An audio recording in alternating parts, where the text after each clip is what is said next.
What's going on, drinking buddies? Hope everyone's staying safe out there. If you're able to stay home, I hope the fuck you are. This week for me was the first person I know who actually died of this shit, so it became a lot more real for me. So if you're able to, please stay the fuck home. Don't hang out with people. But now that I've gotten that depressing shit out of the way, we got a fun episode ahead for you. But real quick, before that, just a quick word from the things that make me a little bit of money in these trying times. First and foremost, we are brought to you by the video versions of A Now We Drink. The video versions are available on Vimeo at www.anwd.net/videos. They're 99 cents an episode, $6.99 a month. Will get you unlimited streaming of all 50 episodes that are currently available. I'm getting the back catalog done. Unfortunately, due to some technical difficulties with the remote part of this episode, there is no video of this episode. We fucked it up. Sorry. But there is video of next week and all the following episodes I've recorded since in quarantine. You would do me a huge solid if you went and bought some video content, because that money goes directly to me. I love my advertisers, but it takes time for that money to trickle back to me. And a lot of my revenue streams are a little tight at the moment. Also, we are brought to you this week by me playing video games on Twitch. That's right, I'm a goddamn Twitch streamer now. Go to www.twitch.tv/MattFNSlayer. That is Matt, the letter F and the letter N as in Nancy, Slayer. Check out my Twitch channel. I'm streaming a couple times a week, bare minimum. They just started watch parties on Twitch, so I'm probably going to be doing some late night riffing over movies. Feel free to come tune in on that. Throw me a subscription if you have Amazon Prime. It is absolutely free to subscribe to me, so do me a solid. Spend the 5 minutes to get me a couple bucks. Would appreciate the fuck out of you. And if you play on Xbox One, hit me up. I'm always down to play. Besides that, we are also brought to you this week by our friends at Vinyl Me Please. Vinyl Me Please is the Record of the Month Club. The best damn Record of the Month Club. In fact, every month, Vinyl Me Please features one album that is essential to the modern vinyl collection. Each record is pressed exclusively for Vinyl Me Please, and has features you can't get anywhere else. Things like bonus tracks, inserts, color variants, and comes packaged with a 12x12 album-inspired art print and custom cocktail pairing recipe. I've been talking about Vinyl Me Please for a long time. They're a long-time sponsor, and I understand if money's tight right now. But you need distractions. If you can afford it, it's $20 a month for awesome custom vinyl artwork and use some music to get your mind off things. So go to www.joinvmp.com/ANWD. Once again, that is www.joinvmp.com/ANWD. One last thing before we get into the episode this week, guys. I've been kicking around starting a Patreon for a while. I got a lot of extra time, so no time like the present. I'd like some feedback from you guys. What do you guys want to see as tiers? What do you, drinking buddies, want to see on Patreon? What would cause you to support the show with your hard-earned money? Hit me up on Twitter. Hit me up on Instagram. Let me know what you want to see. Because I don't want to go through and make a bunch of bonus content that you aren't interested in. Holler at me. Anywho, on with the show. This week, my guest is my friend, Eddy Torres, a.k.a. the Rock and Roll Beer Guy. He's the host of the Rock and Roll Beer Guy podcast.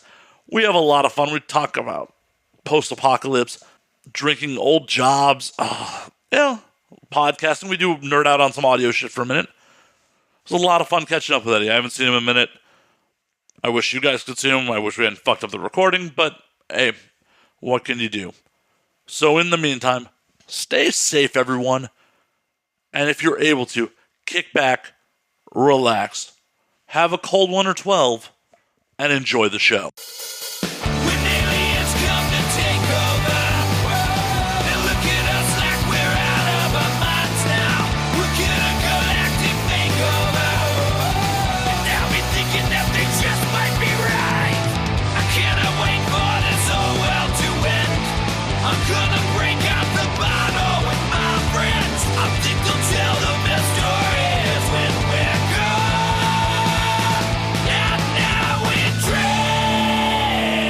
What's going on, man? How you doing, brother? You know, bathrobe life. Bathrobe all day, every day? Pretty much until it starts to smell so bad that I can't wear it anymore. Oof. It's too hot in here for a bathrobe. I don't have central air. Oh, that's fucking miserable. Thankfully, we're positioned in a way where there's always a breeze if I open the living room window. So I've been living that, but it's loud, so I closed it for the podcast. Well, I appreciate that. A lot of cars passing by, and I live in Long Beach, so lots of cops and crackheads walking by with their... So, cheers, by the way. Lots of... Oh, cheers. Cheers to everyone. Cheers. This is vodka. This is Vedka vodka. Vodka was like $8 for a freaking liter. And orange juice. That's about it. I'm drinking $6 sake. Well, giant bottle, $6 sake. Horrible hangover coming tomorrow. I want to hear you say the name of the brand. Oh, it is Yangake Sake. Yangake. So have you been, would you say your drinking has gone up? Significantly during down. The quarantine? Significantly down. How about yours? Same. I'm kind of trying to be healthy. I'm trying to not compromise my immune system. See, I'm just like, I don't like drinking alone, so I don't want to just sit here and be like, I'm going to get trashed by myself. It makes you feel like an alcoholic, like there's a problem. Right. Instead of a fun guy, instead of me just being a fun dude. Are we twitching? Is this live? Are we live? Oh, we are live. All right. Here, I'm going to record this for on Skype too. I'm going to hit that start recording. Awesome. Hey, look at that. Oh wait, I got an ad. Anyway. Of course. I got to make a little money, right? Right. Have you done a lot of podcasting while this quarantine's happening, or no? Taking a break? You're my second remote show. Okay. I did one for a client earlier today, and now we drink. You're the second one.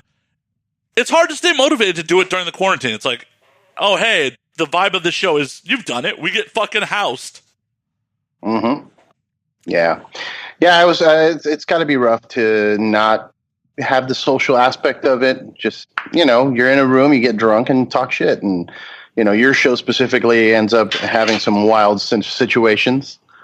So yeah, I mean, for me, I'm actually more productive now. I've been recording so many, because usually unless I'm going out to a show or meeting the person, I'm doing it on Skype anyway. I just recently started recording the video, which I've been doing this for 3 years, and I realize I'm an idiot. Like, I should have been doing this a long time ago.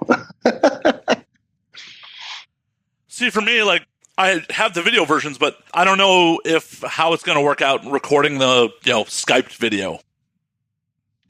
It's fine, man. I did one with Josh Barnett recently, and it kind of like focuses on your head.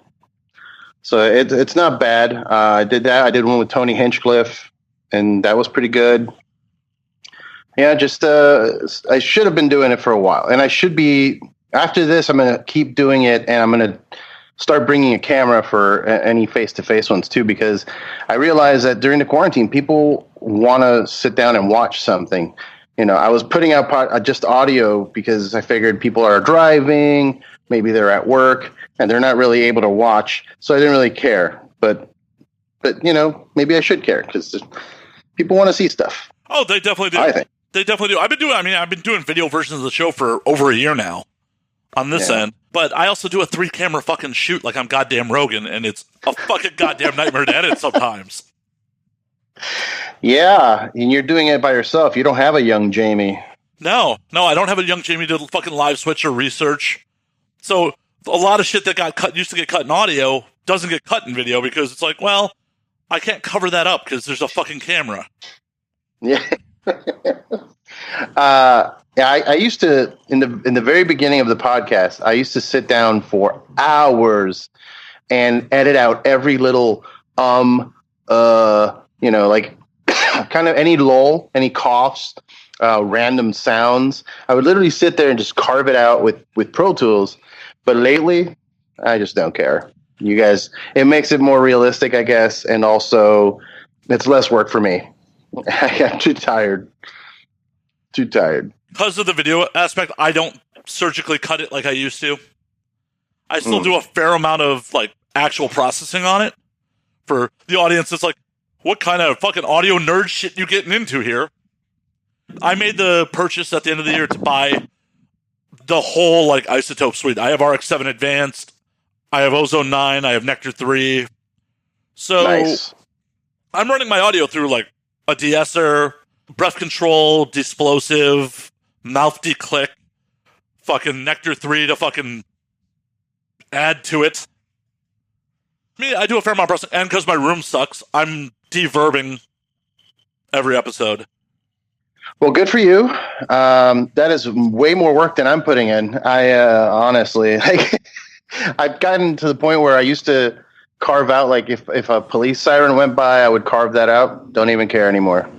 It doesn't seem. I mean, I haven't gotten any negative feedback of like somebody like, hey, it's too noisy. And like, I'll obviously I listen back. I'm like, all right, I can clear. I level out vocals, so make sure we're at a level. Sometimes I'll throw a compressor on there if it needs to be a little louder or whatever it may be. But that's it. I honestly, I'm more worried now about just consistently bringing on quality guests. I've been lucky to, meet comedians, going to Kill Tony every Monday. I've become friends with them. So I was able to get Tony on. He even told me, he's like, I've been asked by a bunch of people, and I turned everyone down. He's like, I felt like I owed you one. I'm like, well, thank you. I never felt that way. I didn't feel like he owed me anything. I do a lot. I do hang out. I bring people to the show, and I helped out with the Storcade stuff, the pro wrestling event. But I'm not like, I don't think, I didn't look at it that way. Well, yeah. I'm just grateful he did it. That's awesome. Yeah, no, yeah. Tony, very rarely does other people's podcasts unless your name is Joe Rogan. Right. Well, I'm the Cuban Joe Rogan. How about that? No, I'm just kidding. I did that. I said that the other day jokingly, because I had Liam Wilson on from Dillinger Escape Plan and Azusa. And he and I went on for like an hour and a half on one of those Duncan Trussell / Joe Rogan episodes where it was just other dimensions and Ram Dass, and it was just like, yeah, this episode is basic. He's the Duncan Trussell to my Joe Rogan. Because it's the same. It was it felt surreal that we were just sitting there, and because I look into that stuff too, man. I do a lot of inward thinking. So, and I've read about Ram Dass. I've, had a fascination for a while. Went out to Peru to do the Inca Trail and go to Machu Picchu and all that shit and see the crazy ruins for, spiritual awakening and all that shit. I've done that. I've done ayahuasca and, How was ayahuasca? It's interesting. How was it? It was just interesting? I don't like throwing up, and you throw up a lot. I don't like throwing up. It's one of my least favorite physical activities, I would say. I don't think I just hate really it. I don't know. I mean, you've seen Two Girls, One Cup. Yeah, there was money involved in that. But there's people that are probably into it. They feel like I can see how someone could be into it just because it's a physical feeling, and there's people that are into any kind of BDSM stuff. They're into like nipple stuff and whatever.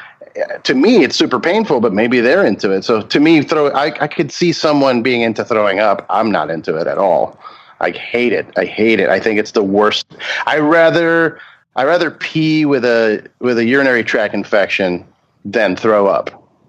See, that's where I'm at. I'm not quite that bad. Like, come on, there's definitely been nights of just being trashed where like nothing feels better than getting it out of your fucking system. No, I'd rather hold it and lay in bed and spin and hate my life and have a terrible hangover the next day than throw up. I hate the feeling. It makes me angry. It makes me so angry. It's also, I think, it has to do with my throat and having been in a band singing for so long, and also now doing the podcast.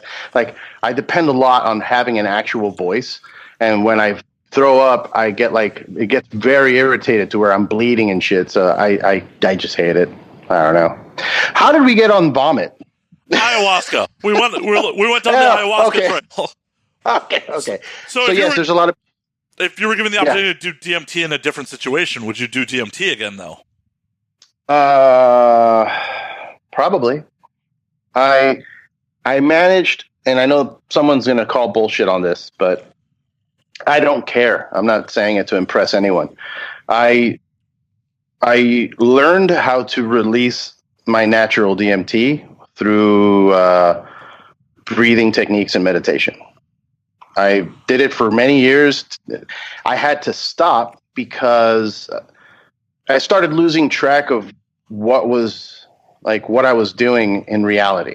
Like, it became to where I was visiting other dimensions so frequently and so vividly that I started losing track of which one was the one I was at, you know? So I decided to stop doing it and stop doing psychedelics just because I had stuff I wanted to do. You know, I wanted to do I had goals, and I know that they may seem inconsequential when you think about the grand scheme of things, when you think about living that meditation, other dimensional life. You're like, oh, but that's just a grain of sand in the beach. Sure, but I think that each grain of sand needs to be there as a complete thing. I think that my existence here needs to be as fully done as possible so that I can leave it behind when the time comes and not be some fucking weirded out energy floating around haunting people. You know what I mean? I did my thing. You don't want to haunt people? Come on. That sounds boring. That's boring. Only if you haunt the wrong person. Yeah, we were talking about this, my wife and I, yesterday about ghosts and do you believe in ghosts? Because we're watching Outsider on HBO with I was going to say with Jason. I was going to say he's in it, but he's in like one episode. But he's also the director, so. Right. Yeah, it is his show, yeah. But really great. Really, really good Stephen King story. You know, it's getting. I was waiting for it to get in. Like, we're into episode 6 or 7, and now it's when it's starting to get really like Stephen King supernatural. You know, talking about El Cuco and shit from Cuba. I thought that was cool. But we started talking about ghosts and what we think ghosts are, and do we believe in it? Do we? You know, I told her, yeah, I do, but it's not in the conventional sense. You know, I'm not looking at little floating sheets going boo. You know, like I don't think it's. You don't. I've seen whatever you want to call it, a human shape that wasn't there before, but I don't think of it as like a supernatural, like, ooh, it's a ghost. It's like it's probably lost energy, like lost consciousness. That's just kind of trying to figure out what happened. Because there's people that live their whole lives. They don't even look into any of that. You live your whole life and then you start dying. They're like, oh, I don't want to die. I'm freaking out. It's like, well, why didn't you look into what happened? Like, this is the only thing that's actually going to happen in your life. You're going to die. So why not look into it? Why, you know, at least a little, spend a couple years researching it so that when the time comes, you're prepared for when it happens. And also it helps you, I would say it helps you deal with when like you lose family members, but it doesn't. Cause I was like, I'm prepared. And then when you lose someone, it still sucks, you know? 100%. I mean, yeah, you're a fucking sociopath, no matter how prepared you are for it to be like, oh yeah, it's fine. It's cool. Yeah, he did. All right, we're good. Let's move on. But yeah, it's been, you know, it was a driving force in my life for a long time to figure that out. Because I had, you know, I think I told you last time I was on, I had that car accident where I was presumed dead, and I saw some shit, and I took me a while to remember all of it. But once I did, it was kind of like, this is what I want to focus on. Now I'm not like that anymore. Now I'm focused on doing shit here, making shit happen here. I want to make, and it's not about me. Like, I don't want to become some kind of celebrity or something, like a figure. I just want to make cool shit happen for everyone. Like, that's all I've been doing with, like, even Tony Hinchcliffe. Like, I remember going to the Comedy Store, and I did the show we did at Grill 'Em All. Yeah. So I did the live Grill 'Em All thing, and then Johnny came out from the comedy. He's a comedian. He has the Store Horseman podcast, and I had him on RRBG. So we talked about it for a while, and I told him, hey, come out, hang out at the show, and if you want to hop on the mic, that'd be cool. And then afterwards, he's like, let's go to the store, and he introduced me to Tony. And then hanging out with Tony at the show and everything, I overheard him like, oh, I really like 311. And I'm like, well, I've had Peanut on the show. Let me call Peanut. I texted Peanut. I'm like, hey, man, you want to go to the Comedy Store? And he's like, yeah. I'm like, okay. So take him to the store and just show up. I'm like, hey, Tony, look, it's the dude from the band you like. And they know each other, obviously. But that was a cool connection for them. And they started talking about doing stuff together and working. Like, that's what I enjoy. Like, now I see my work play out, like me hanging out with him and talking to this guy and doing this podcast a year ago, and it's all coming together so that these two guys can do something cool, and I could be a part of it, just hanging out and enjoying it as a fan, as a fan of entertainment. Hell, you've done it for me. I mean, you pawned Rain and Bozio off on me. I love the way you worded that. Pawn him off on you. No, I thought you guys met. You guys were a good. Like a friendship that needed to happen. Oh, 100%. I love Raiden.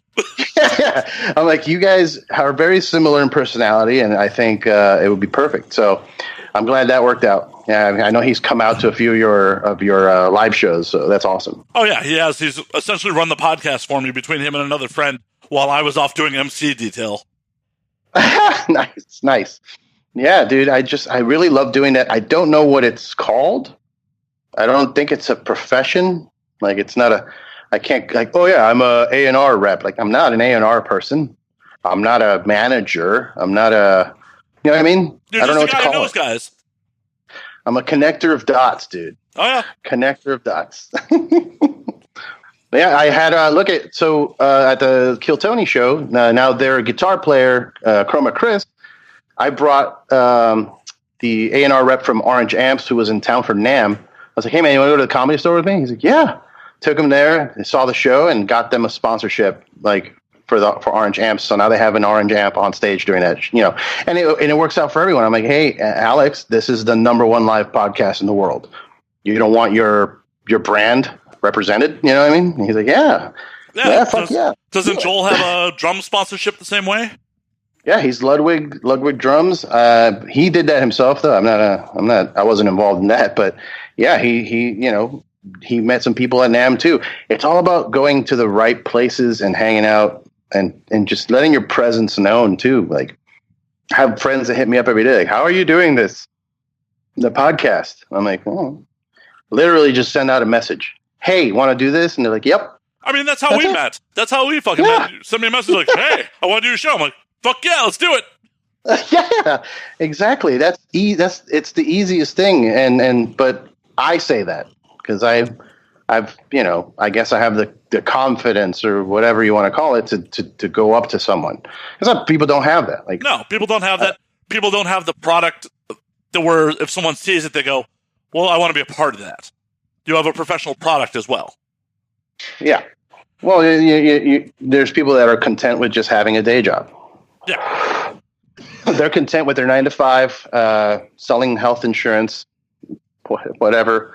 More power to you, dude. You got a family, you got to pay bills. Fine. You made your choices.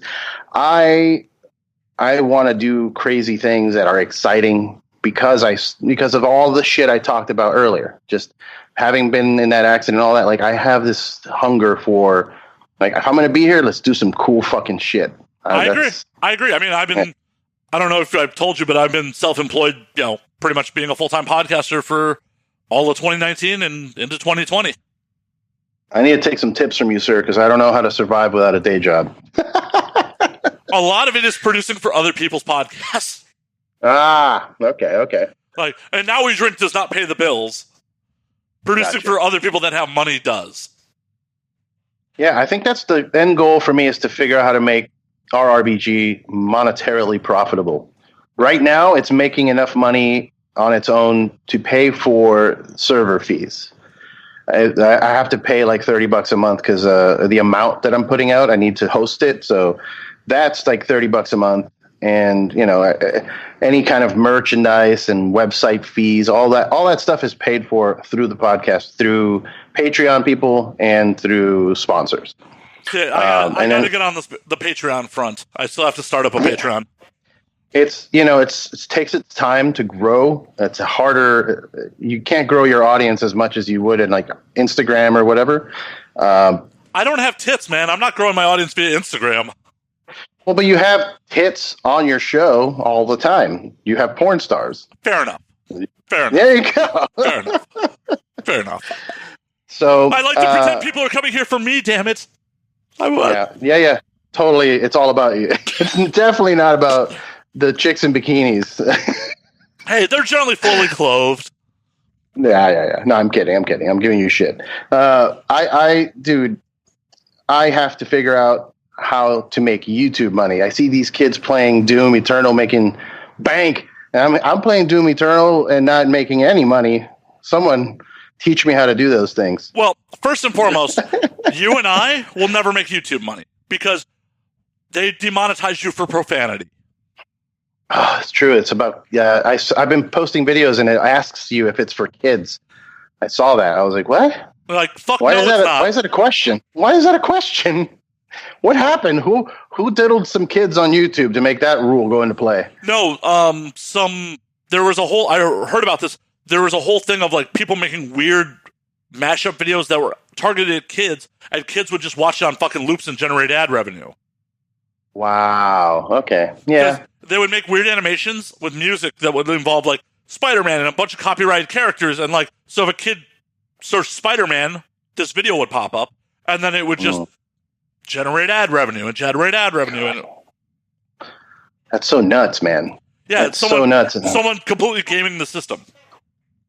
Well, I don't want to say I missed the boat on that, but at least as of now, I don't know how to break into that world of just making ridiculous money on YouTube. Don't know how it's going to happen.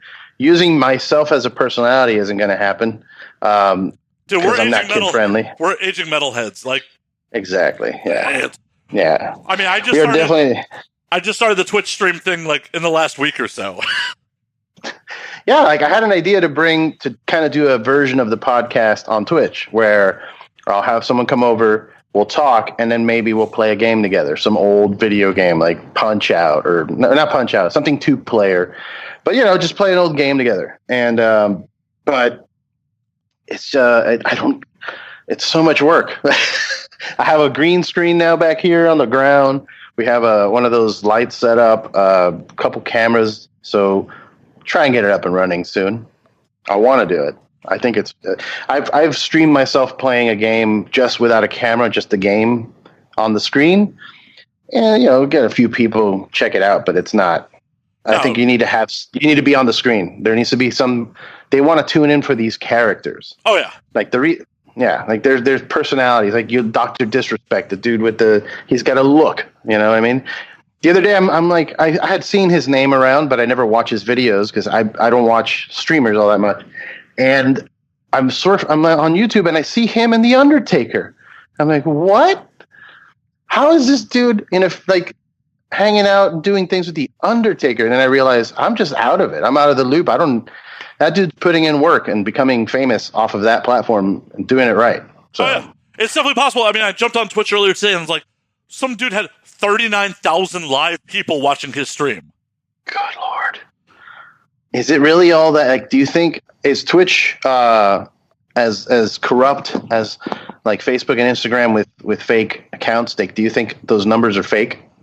I don't know, but I know a lot of people told me when it comes to Twitch that they will ban, like, if you had multiple IPs coming, like multiple devices coming off your IP, that they will fucking ban you. Okay, so maybe they're keeping an eye on it. Maybe they have a good team on it, but it's just it makes me think like that can't be real. A lot of it is also like Patreon-esque money because people subscribing to you generates money, people giving donations and shit like that. So it's also Patreon-esque. Yeah, people make good money. Oh, I mean, those subs cost money, and they offer people if you have an Amazon Prime, you get like a free sub every month or so. Yep. I know. So someone gets paid. Oh, I know. Someone's That's getting how I'm getting paid right now. Nice. Well, shit. That's the man. Like, so are you an affiliate yet, or are you? No. So what do you need? A sleazy backdoor that just currently Nice. opened up because of COVID virus affecting live performances. Twitch and SoundCloud paired up, and if you had a SoundCloud Pro account, they bumped you to affiliate status. Really? Yep. I happen to have a SoundCloud.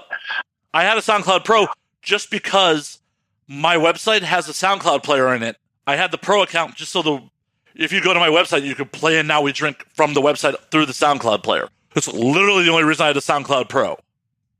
Okay. When I found out about this, I went, well, I'm going to be at home for weeks. Let me apply. They bumped me to affiliate in an hour because I already had a Twitch account. Wow. Well, I'm going to have to look into that. I used to have the podcast on SoundCloud, and then I moved over to Libsyn because everybody was like, oh, you got to go to Libsyn. That's the one. I'm like, no, I mean, that's where my primary hosting is, on Libsyn. I literally only have the SoundCloud for my website. Like, my Libsyn pushes to my SoundCloud. Yeah, it does that. Yeah, I guess the only difference is I'm not paying for the Pro. I have the account. It's there. It's just, it doesn't store the episodes. I wonder if you bumped up to Pro real quick and then applied to Twitch. Like how long you have to have a Pro account before they're like, oh yeah, you can become an affiliate. Well, considering that I used to have it, maybe they take that into account. Like the creation date of the account is old, so maybe, I don't know. Pay for 1 month of Pro, get bumped to being an affiliate, and then be like, and I'm out. Yeah. I mean, shit, if it starts making me money, like if I Twitch stream and money's coming in, I'll keep paying for the SoundCloud. Like I don't, I'll make that part of the expense, part of the business expense, you know what I mean? Well, the way I look at it is like my Twitch stream is not like doing any massive numbers right now. I've only been streaming for a week. I don't have a fucking camera set up. I'm streaming through the Xbox app, which is gotcha, yeah. Kind of shit resolution. But, I got like 20 friends and family that all have Prime to fucking sign up and do the Prime sub for me. Okay.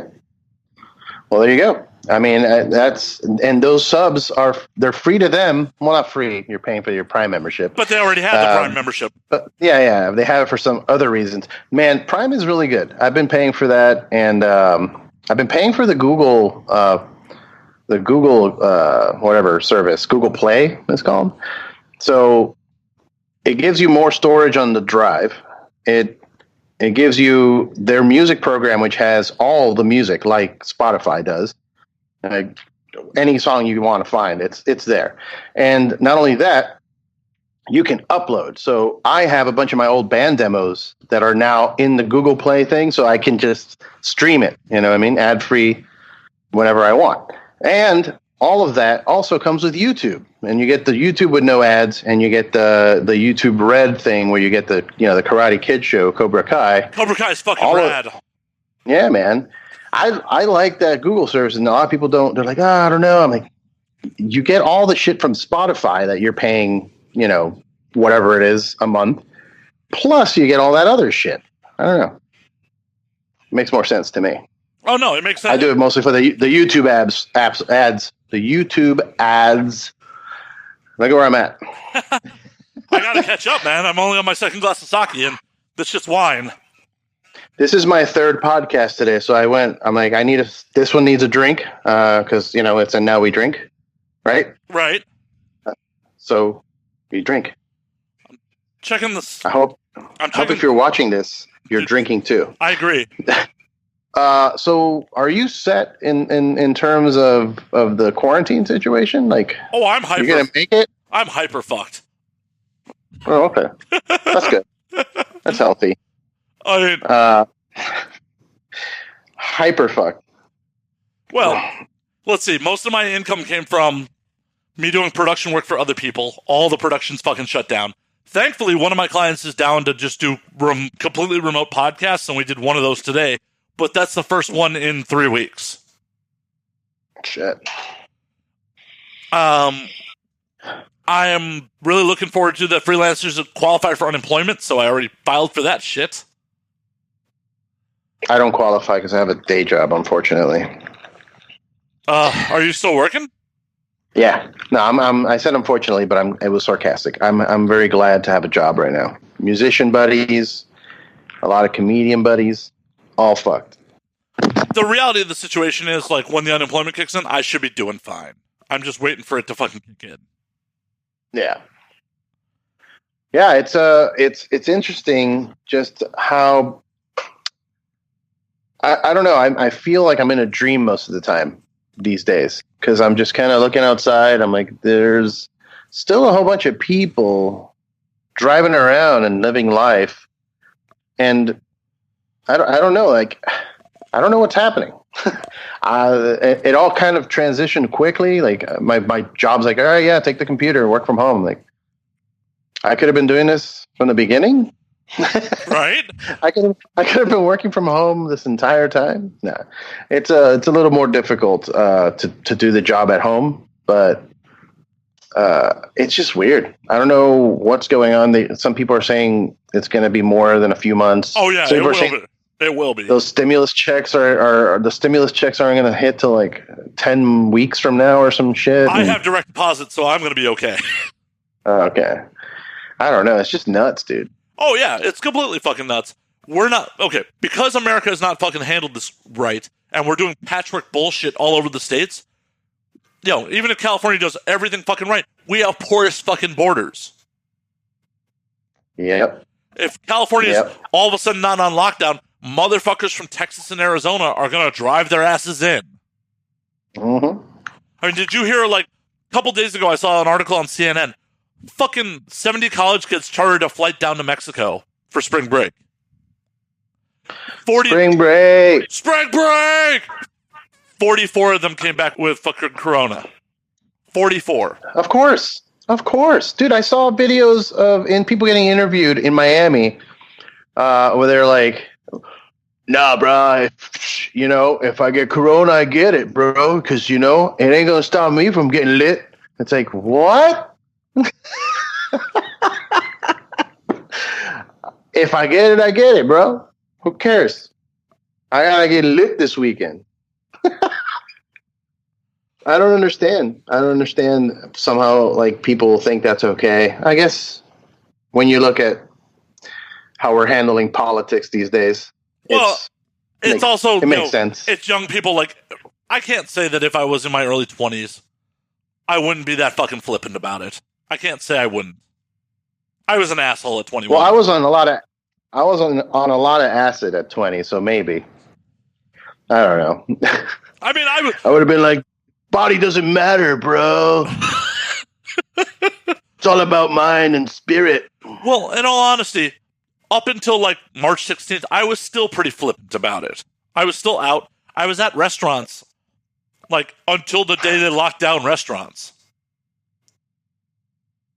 I went to the El Rey Theater like a couple days before the quarantine. Oh, So I went to go see Cult of Luna out there. Nice. Yeah. I bought my tickets to see Kreischer at the store on St. Patrick's Day, which got canceled, but... Oh, yeah. Shit. Did you get your money back? Yeah, I got my money back. Thank God. Okay. But I bought those fucking tickets after they already announced, like, oh, you guys should not be gathering. I'm like, as long as they don't cancel, I'm doing it.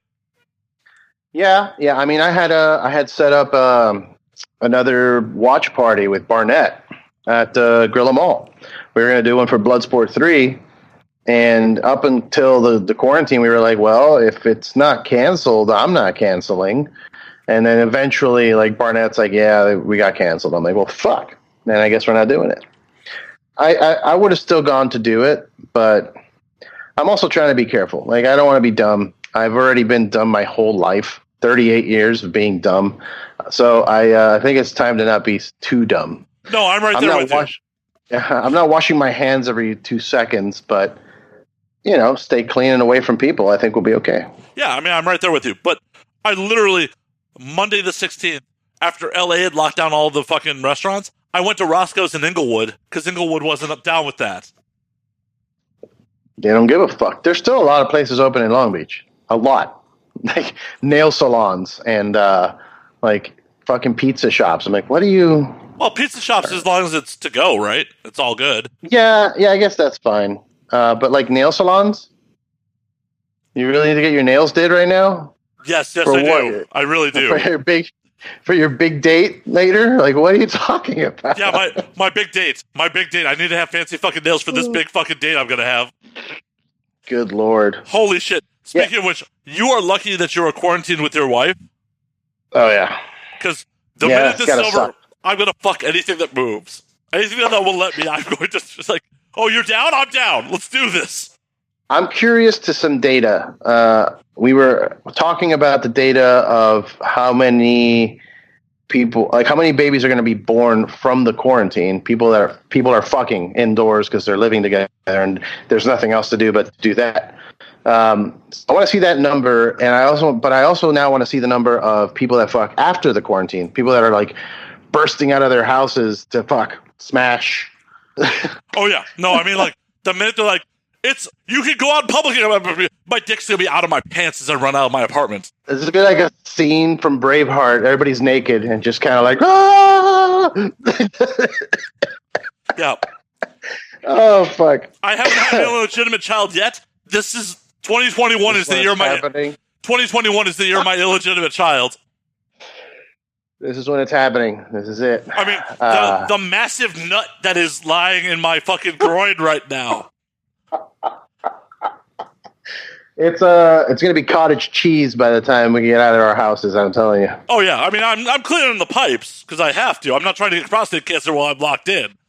But the swimmers are gonna be like, it's a canal. It's on. It's on. It's everybody just jumps in, removes all of the fire hydrant caps in the streets. Everybody just, I don't know. It's gonna be interesting. I want to see those numbers. It's gonna be like that scene out of the fucking first Scary Movie. Yes. Bush and all. Do you think Pornhub numbers are up? Oh, 100%. 100%. They gave away free Pornhub Premium to everybody. What? Really? Oh, yeah. That's nuts. Well, my favorite was they initially gave free Pornhub Premium to everyone in Italy. And one of my favorite memes I saw during that time was a picture of Brad Pitt from Inglourious Bastards. Like, me VPNing into Pornhub in Italy. Buongiorno! Oh, God. So, but, okay, I don't frequent Pornhub. So what's the difference? Like, what's a premium? I thought you just go to Pornhub and there's porn. Premium is normally the paid service where there's, like, full-length scenes. Like, 30-minute, 45-minute scenes. So like the whole movie as opposed to like a clip of something. Right. Okay. I don't know. I kind of like the clips. I'm just kidding.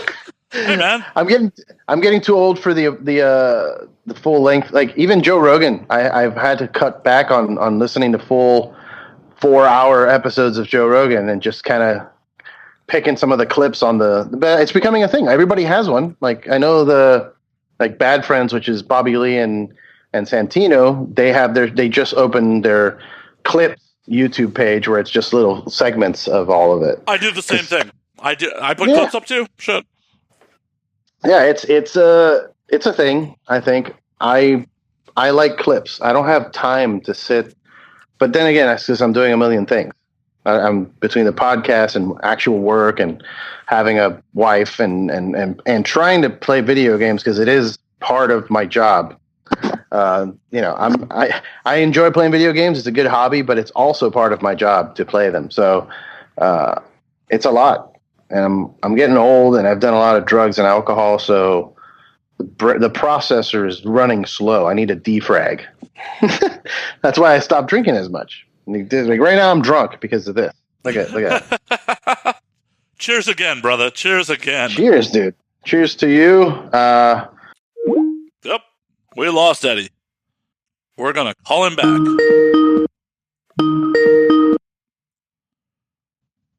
All right. Are you there, Eddie? I'm here. I don't see you, though. I see you now. You are fucking grainy as fuck. Yeah. Yes.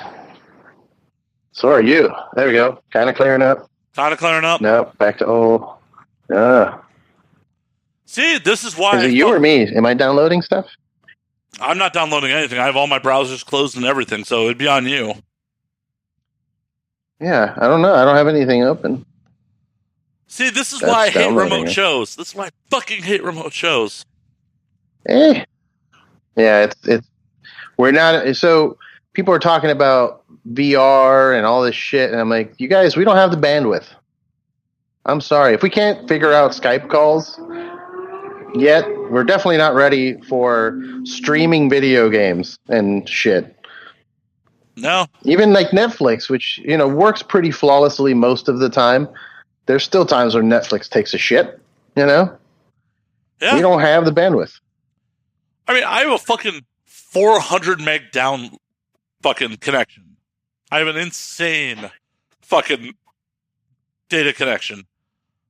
And we still drop the fucking call. Like, yeah, well, I mean, I'm old enough to remember actual cable phones. So with the rotary. Oh yeah, me too. So I'm happy where we're at. Me too. For fuck's sake. To show my age, I ran a dial-up BBS in high school. Rockin'. Yeah, like. What was the first? Because I remember it got up to 54 kbps. It was 56.6.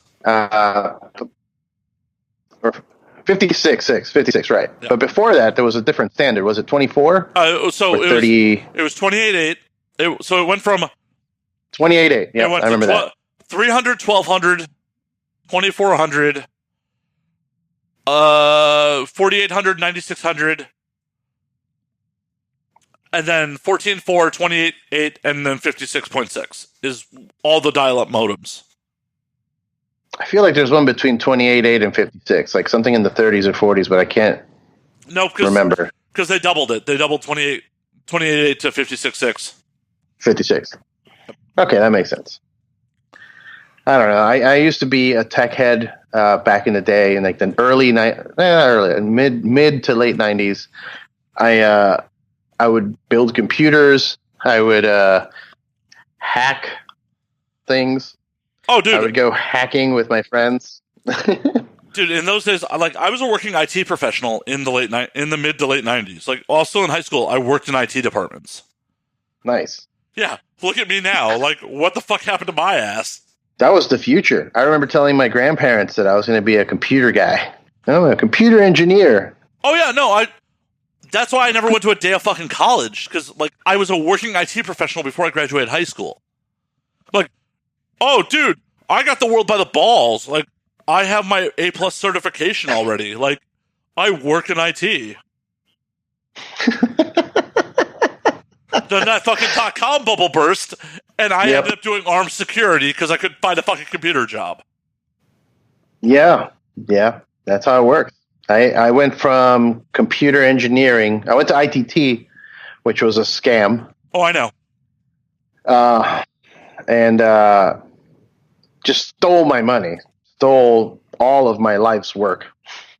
The worst possible experience. I ended up working at a supermarket. Like, I don't know. I know school works for a lot of people, and becoming a profession is necessary. We need people to take professions on. Otherwise, essential. Is that the word? Essential? But still, dude, there's a lot of... No. You gotta... failed. 9/11 taught me that computer people are not essential. Oh, my God. I don't know. I do think we need some... There always needs to be an IT guy, though. Yeah, because IT guy. Like one. Yeah. Like, my whole company has one. No, I'm kidding. But I mean, but yeah, that's where they cut corners. That's where corporations are like, "Oh shit, we gotta save money. Well, let's get rid of the overpriced IT guys." Like, the whole time I worked in IT, I always felt like I had to start hunting for my next job once I got a job, and I fucking hated that. Yeah, that's not a good feeling. I've had those jobs where I'm just waiting for the day to end. Like, I did that for. I was a process server, but I decided to take the office portion of the job, which is sitting on a computer and entering people's cases into a database so you can print out these legal documents to serve them. So I would sit in the office from 9 to 5, just in a cubicle. And I remember at the time not really thinking about it, but I was like drinking nonstop and angry all the time, like just upset. And me and my buddy would just like blast metal and throw around like empty paper boxes in the office. And I thought it was normal behavior, but apparently it was scary to some of the other ladies that were working in the building. Oh shit!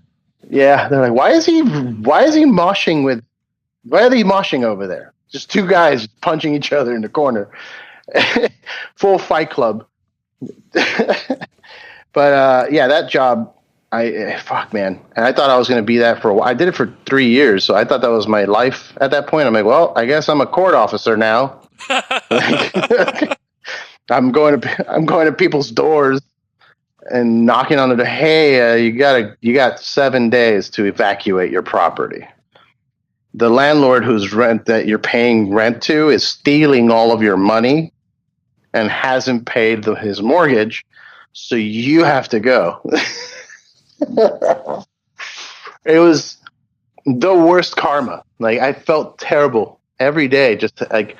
I just had to, kick somebody out of their house, or I would have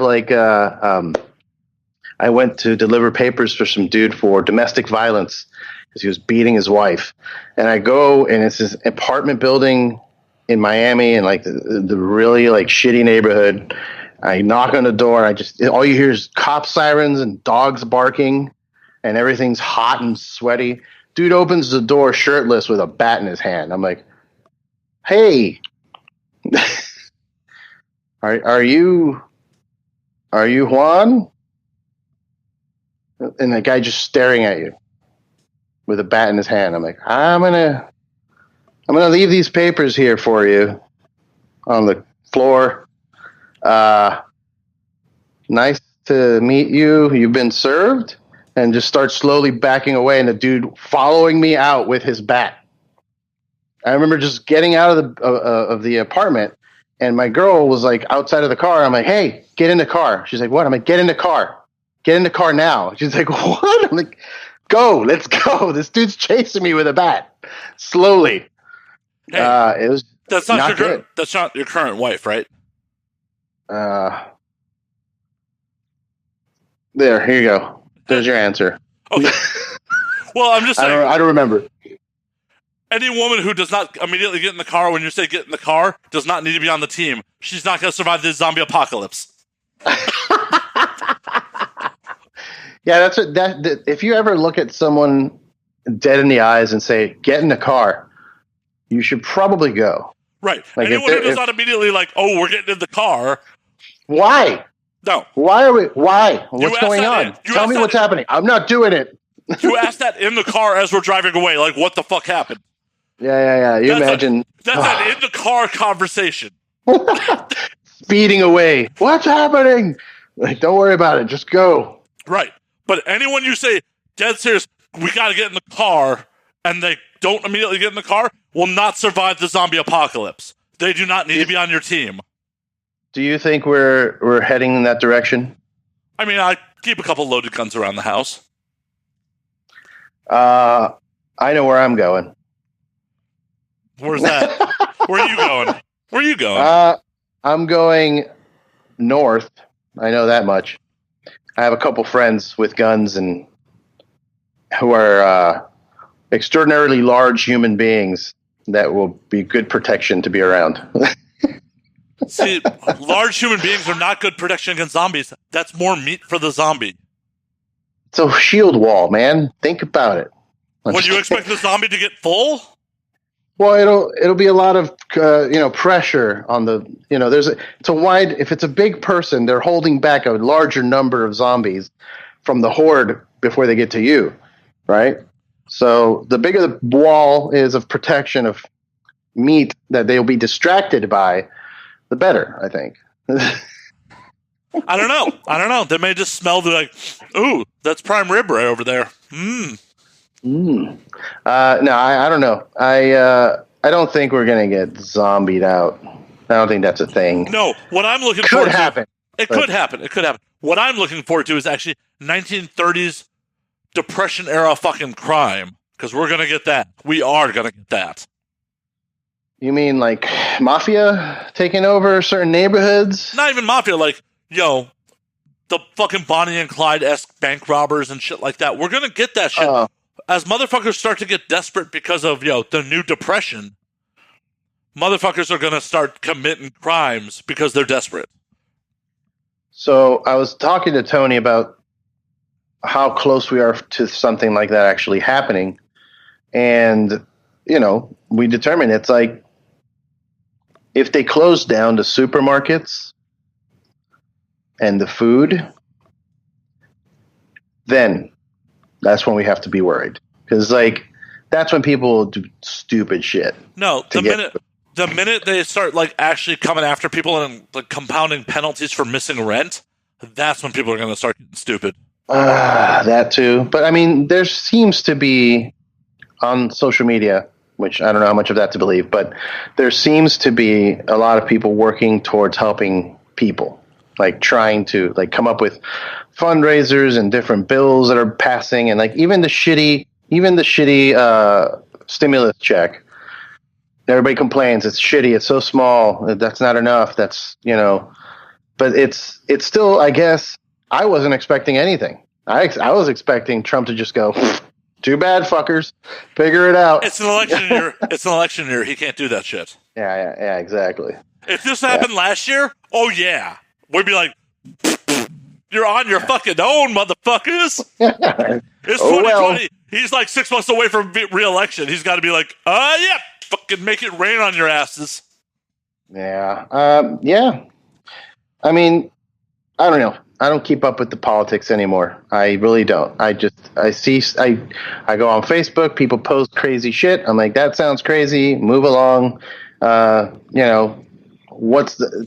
It's always a new distraction. It's Tiger King is the thing now for maybe a week till people get over the Tiger King, and then Trump does something ridiculous, and then that becomes the thing. Do you know what my new distraction is? Dark Side of the Ring.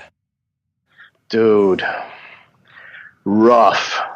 That's a rough view. Did you watch the new Jack one that just came out? No, not yet. You have to watch it. It's insane. I saw the two-part. I saw the two-part Benoit special, and that was the parts with Eddie Guerrero are the ones that fucked me up, because I was a big Eddie Guerrero fan, and seeing that story from their side was like, oh, fuck. I had no idea. I didn't know how much it had to do with the loss of Eddie. It really does have a lot to do with it. Oh, yeah. Yeah. So it's nuts, I've lost a friend recently, and it gets you sad thinking about all the loss. But I was saying, you got to try and view the out of body spiritual aspects of it. To people go to church. I don't do church. I don't do God or prayer or anything, but I have my own thing, and that's all you can do. It's just kind of think and I guess pass the grief of a loss like that, and work on yourself, because then otherwise you end up like fucking Benoit, losing his goddamn mind. Well, yeah, you know what I mean? Between the grief and the CTE, hopefully the CTE, the drugs, the well, not drugs, but the roids. He was on the roids, yeah. Yeah. It affects you a little, the testosterone, I'm sure. I mean, but I'm sure it wasn't just the roids. It was the combination. It was the CTE. It was all of it, just the perfect cocktail of destruction, Oh, yeah. So, yeah. And I've had, it makes me worry, because I've had CTE. I'm sure I've had CTE, not diagnosed, but I've taken many a shot to the head. I've, dropped. I've been choked out in jiu-jitsu. I've been in numerous fights. I've jumped off of stages where I land straight on my head and just wake up later. That's definite brain damage. 100%. 100%. So it makes me, and a lot of it has to do with just overthinking it because I'm stoned when I watch it. Yeah. So they're like, oh my God, I'm going to die. I'm going to do that. Like, that's going to happen to me. Like, but no. What was really heartbreaking for me was I didn't realize Benoit had another kid that survived it. Oh, yeah. Yeah, I've been keeping an eye on him through the YouTubes and the Twitters. He's been hanging out with like Jericho a lot, and I saw pictures of him with Jericho, and I was like, "Good Lord, he looks just like him." Like, fuck. And he wanted to start wrestling, but people have been apprehensive. I think he's officially starting to wrestle soon, but people, obviously for good reason, they're like, "I don't know." Didn't work out so well for your dad. Don't know if that's a good idea for you. So we'll see. People got mad at me about the meme I posted. I posted a meme of Benoit and like two kids covered in toilet paper, and it just said, "When you catch your kids wasting toilet paper," and Benoit's in the like, oh shit. In my head, I was like, "Oh my God, that's terrible. That's so terrible." But I have this weird, I don't know, affinity. I don't know. I love fucked up shit. That was so fucked up. That's so fucked up. That's so good. It's so fucked up. Yeah, but I got people legit mad. Now, like, oh, some of us knew Nancy. I'm like, okay, I'm sorry, but that's a funny joke. You need to get, we need, not joke. I don't know how to say it. I don't want to. It made me laugh. Right. Sorry. It's a joke. It's a tasteless joke. But guess what? Sometimes tasteless jokes are fucking funny. My audience definitely appreciates tasteless jokes. Otherwise, they wouldn't be here. Yeah, dude. It's rough, and I see it. I've been going to a lot of shows at the Comedy Store, and usually after Kill Tony does a set in the O Room, and Tony's been writing some shit that, and just kind of not even writing, he's a fucking craftsman. So like he'll drop some stuff that I hadn't heard before, and I could just see the crowd kind of like, like, oh no, like what? Why is he saying that? And I'm just like, guys, calm down. Like, we are still in the Comedy Store. You know what you paid money for. You know what I mean? You know what you came in. Some of those fucking tourists don't. Yeah, that's true too. There's a lot of tourism at the store. It's just rough, man. It's rough. It's hopefully this whole virus thing will change people, and hopefully in a positive way. Probably not. Probably not. But I think it'll help some people. Some people will grow from this and be smarter and look into things more and be more connected to other people and less selfish and like, hey, reach out and, just make sure everybody's hanging tight and be good, or you could be spreading fear and like, oh my God, it's over. And look at this news article. Look at what's happening. They're dying. They're killing us all. Like, that's just going to breed more panic, I think. I'm trying to stay away from that. Like, I'm not posting anything about like articles of like, 20 more dead.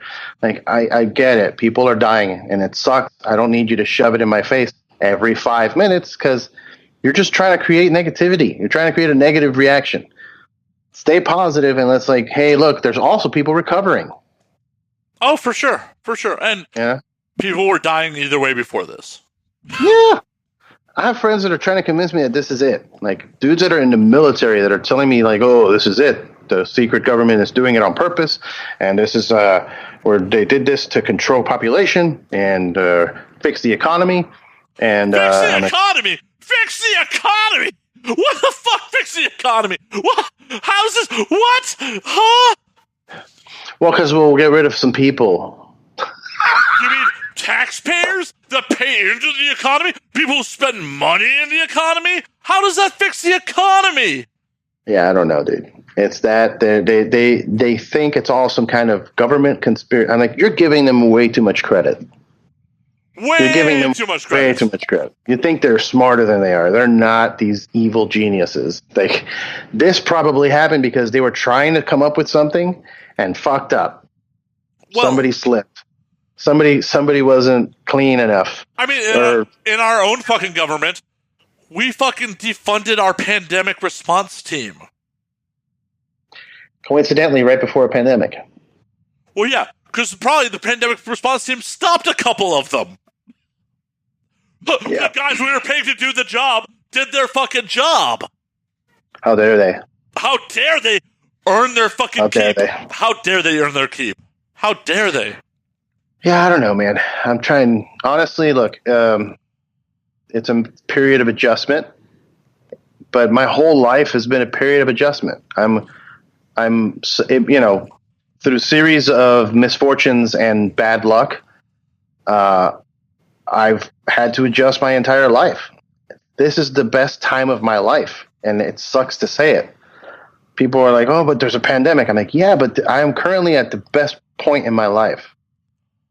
I've moved past all my drugs, except for weed. That's not really a drug. I don't drink every. You haven't moved past DMT, right? No. Again, I might try it, but honestly, I don't. I used to want to do it as a kind of a discovery thing. Like I need to do it so I can get some answers, or so I can see the other side, understand it. But like I'm at a point where I've already been there. I'm good. I'll go for a visit again. Sure. But I'm not looking for it. Like I know friends are like, dude, you know where I can get some DMT, dog? It's like, calm down. You don't need to microdose DMT every day. You don't need to, but you may want to. It'll pass the time. Yeah. I guess during this time, it worries me. That's why I haven't been smoking as much. I'm smoking now, but I've been putting it off. I used to smoke every day. Now it's on the weekends, and drinking as well. Like I'm only drinking on the weekends because I don't know. I need to stay sharp, and I feel that if I smoke, it's going to make me overthink. It's going to make me panicky. I'm going to start wondering about everything. I'm going to start getting angry, and I don't want to do that right now. No, I mean, it doesn't serve shit. Getting fucking angry doesn't serve, because in the grand scheme of things, we, the common folk, we are in a powerless situation. There's nothing to get angry about. We are along for the fucking ride. Yep. Yeah, I try to explain that to my friends. They're like, we need to stand up. And I'm like, do what? They've been doing that since the 60s. Did that work back then? Let's all go outside. We can't even go outside to protest. That's what it is. That's what it is. They don't want crowds forming at the elections. Protest Trump, dude. They're doing this. Yep, that's what it is. That's a conspiracy. The civil rights movement and those protests definitely accomplished some shit. They did. Sure. Yeah. But there's still a government that's corrupt as fuck. Oh, yeah. No, just they made gentle shifts and shit is still corrupt. And I just realized we're not recording any video on any means at all right now. So this is an audio only episode, apparently. That's fine. Yeah. I'm ugly. Nobody wants to see my face. Yeah, I mean, now I can show off my tits. Oh, God. Oh, man. But yeah, it's it'll be fine. I think we'll be fine. I think if it doesn't, then oh well. I'm ready to go anyway, and we'll figure it out. In the grand scheme of things, we'll all be dead soon, anyways. Yeah, I've got maybe 30 more to go, tops. Hopefully. Well, if you look at like geology, like the age of a rock, our whole lifespan is just a blink. Yeah. It's not much. And it's either this or something else that'll do it. It's either this or a volcano, or pollution eventually just kills people, or a random rock from space. Dinosaur comes out of a lab because they're fucking with DNA and shit. You know that. I mean, one of my ex-girlfriends stabs me. Yeah, that happens. I've had knives pulled out on me before. Those are not fun. But yeah, something will get you. And it's not going to be this. So the way to look at it, instead of panicking or whatever, is to figure out, well, what are we going to do? What are you going to do? Let's have at least a theoretical plan of attack. like for me, I want to keep pushing out podcasts. I also have a plan of attack if the sirens start going, the fucking air raid sirens. You know what I mean? Like, if we're just sitting here one day and it's like oh shit. Well, run. Let's get in the car. I know where we're going. You know, I have that plan. I have the plan if nothing happens and we just have to go back to normal life. That's fine. You just keep, we'll have a little bit more of a distance between people. Maybe I won't be in the mosh pits anymore. I'm too old for that anyway, right? Right. Fuck it. I'm going to end up hurting a bone or something. Oh, you're telling me, like, my stupid ass, I went down to Orange County for Machine Head's 25th anniversary for Burn My Eyes right before the quarantine. And all night I'm like, I'm not getting in the pit. I'm too old for this shit. I'm not getting in the pit. Fucking a bunch of tall boys later and Davidian comes on. Guess where my ass was? Yeah, there's only, I think, one band around right now that can do that to me, and it's Every Time I Die.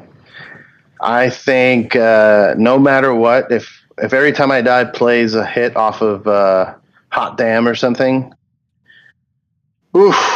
Like if they ever play Logic of Crocodiles, I'm stage diving, which is something I never do anymore. But if they do that song, I will run up on stage and stage dive.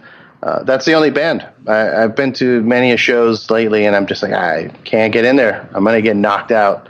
I don't know if I'll get back up. You know what I mean? Like, I might break a leg, and then what? And then how do I go to work? Like, no. Yeah, it's a sad realization to come to. Like, I'm too old for the pit. Too old for the pit. Yeah, that was my life for many, many years. Dude, my buddies, me and my high school buddies, after high school, we would gather together wearing jumpsuits. We all went out and got our customized Dickies jumpsuits that they were blue, so kind of ripping off Slipknot, but not really. It was just, we were workers. We had combat boots with the full Dickies, like mechanic outfit or whatever you call it. And then we would put like patches on it or whatever. And we had mouth guards. That's how we would go to the radio station rock festivals. We would show up like that, and we would go in and kind of, it wasn't like abusive. We were monitoring the fucking pit. Like we would get in there and push people around, have a good time or whatever. But then we would see one guy being an asshole, spin kicking or fucking being a ninja, or like visibly seeing a girl kind of like uncomfortable and like, get away from me, or you know what I mean, and the dude's still going. That's when we would step in and like grab the dude, pull him away, or just mosh real close to him, grab him, be like, stop. No, you're not going to stop. You're going to push me away. Okay. And then push him back. And then, we would get into like little fights. And if it got dirty, then like, that's when the other dudes would jump in. And we were all like, you would look out for your boy in the jumpsuit, wherever the fuck he is, and go help him out. But it was weird. Very physical, very like authoritarian police like sometimes. Like it was just weird. But I would do it because it was fun. I liked fighting. I practiced Taekwondo and Judo and Jiu-Jitsu and all that. So I was like, yeah, fuck it. Let's go.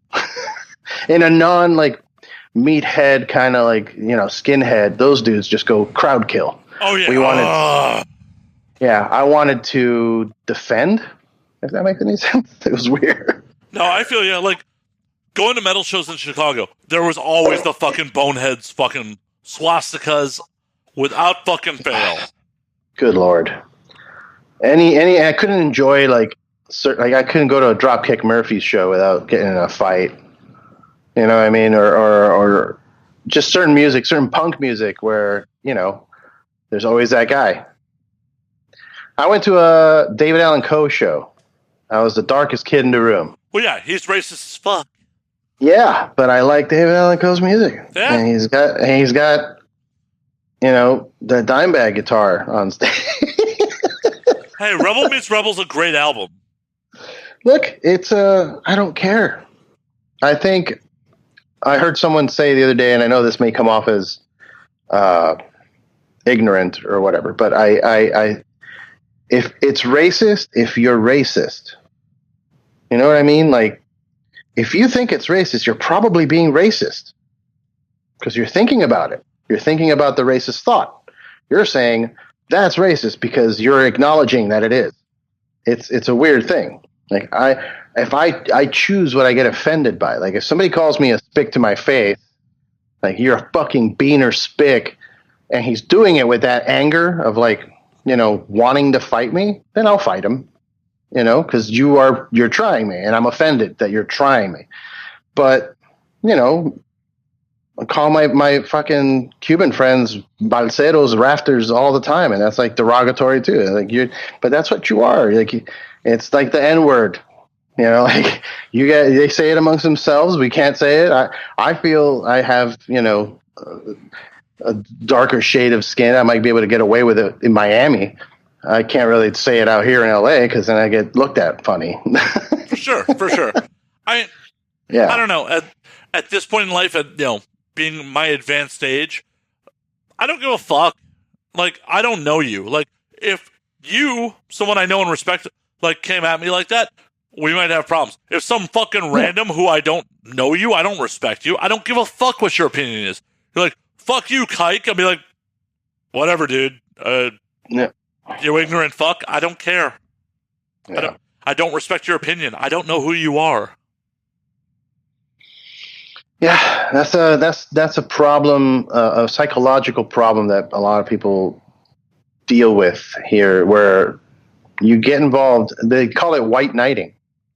Like, a lot of people do that, and that's, I don't know. Like, yeah, I get what you're trying to do. You're trying to protect someone, you know, maybe, but for the most part, you're doing it for the attention. Yeah. Oh, especially when it comes to females, like dudes white knighting for girls. Yeah. I mean, we're all on online culture. We see it online all the time. Someone says anything like remotely derogatory towards a female, all of a sudden, like, especially if she's attractive, 100 dudes come out of the woodwork like, fuck that dude. No, will you sleep with me now? Right? How about now? That's what it is. How about now? Is this better? Is this better? Did I embarrass that dude who talks shit to you enough? Will you give me your vagina? Yeah, it's weird. I tried telling my wife that because sometimes, you know, I come off as machista or sexist or whatever. It's not any of those things. It just, you know, I think, and this is my personal opinion, I'm not going to say it's fact, but I would say that 99.9% of the men that are being nice to a woman, if they're heterosexual, it's because they want to sleep with that person. Like, I know it sounds mean to say that, but kind of the truth. Like, if you're a heterosexual guy looking at a female and you're acting nice towards her, it's because there's a subconscious layer deep within you that just wants to make something happen there, I think. I mean, I don't necessarily disagree, but sometimes on a personal level, it's because I want to fuck her friend. Well, there's that too. Either way, there's sex involved, right? Yeah, it's like, I'm being nice to you because damn, you know, like hey, I'm gonna be nice to you, and then you're gonna give me the layup, and then I'm gonna fuck your friend who's out of my league. And I got somebody for you. We got a wingman. That'll be for you. Right, like, yo, girl, me and you are tight. We're platonic. What's the old Chris Rock bit? Like, any dude who's fuck, I'm gonna fuck this up. But are we talking about the tongue ring joke? No, not the tongue ring joke. He has a bit about, like, any dude who's a platonic friend with a female is because he fucked up.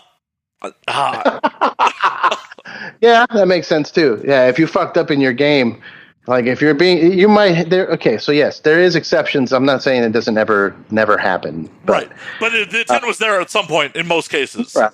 Yeah, it started that way, and then there was a failure moment. And now you can move past that and just kind of be friends. There's also, like, the relationship between, like I would never I would be nice to, but I would never hit on a friend's wife. Right? Like, I'm not into that. Like, there's plenty of other women. But no matter how hot. You're also not going to go hang out with your friend's wife, just you and your friend's wife. Right. But I've seen that. I've seen other, like, within my group of friends, I've seen dudes ask and try and be friendly to wives.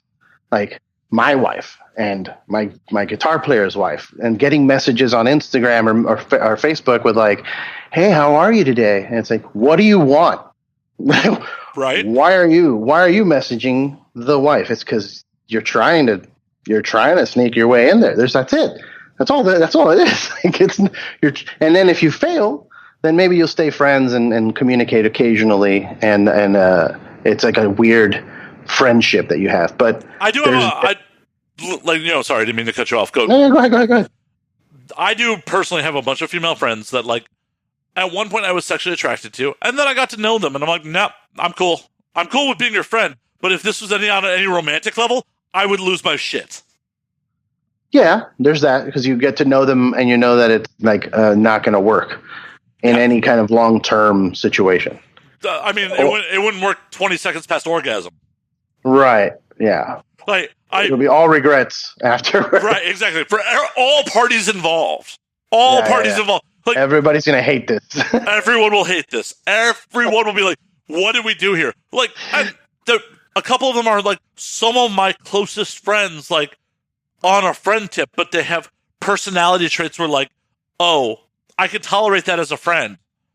But if we were romantically involved, or, I couldn't put up with this shit. Yeah. Like, yeah, no, I feel you. I would have that too.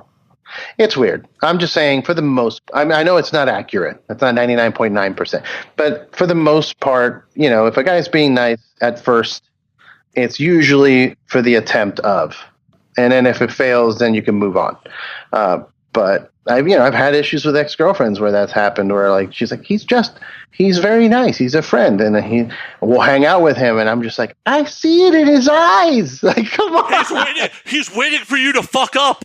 He's waiting for you to fuck up. He is there. I'm looking at him. He's like, the minute Eddie fucks up, I'm in like Flynn. The minute Eddie fucks up. And guess what? I spent a good time in my adolescence, in my 20s. I'm not proud of it. Being that guy. Being that fucking guy. Like, the minute your boyfriend would fuck up, the famous line was, girl, I would never treat you like that. Like, I can't believe he treated you like that. I would never treat you like that. I've been that fucking guy. I've been that piece of shit. That's hilarious. Yeah, I don't know. I may have pulled that off maybe once. It wasn't my thing. My thing was usually the fake success is how I got girls. Like I'd show up, nicely dressed and be unemployed. You know what I mean? Like, or homeless, but still look real good when I show up. And then, they're like, oh, he's fine. And it just, they'll fall into the trap, and then they realize I'm homeless. And now I'm living with you. I'm on your couch for 6 months. It's too late by that point, bitch. It's too late. I got you. Exactly. Now I'm I've fallen into situations like that for sure. But see, I'm the polar opposite. Like, I was just like, I would never treat you like that. And then shortly after orgasm, I'm like, oh, I'm never going to see you again either.